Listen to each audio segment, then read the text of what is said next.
Walt Disney had it all figured out, and he can teach us a thing or two about small business.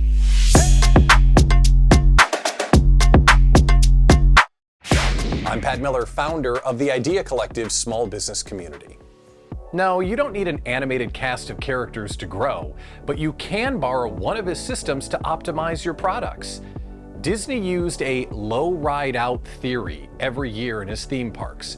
At the end of each season, the team would review the ridership of each ride and then identify which of the rides were the least popular. The low ride out would be removed to make way for a new attraction. What if we did this with our products and our services? Many photographers offer a wide product line, but inevitably, there are products that you provide that aren't that popular. Take a deep breath and use the low ride out theory. Cut them. That fancy album that you love but nobody ever buys, get rid of it and replace it with another product that may have a wider appeal. It's tough to learn from our mistakes, and it's hard to have the courage to admit you were wrong about something.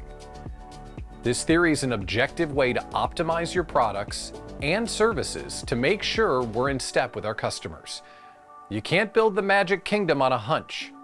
Take your medicine, evaluate the business, and do what's right to build a better business.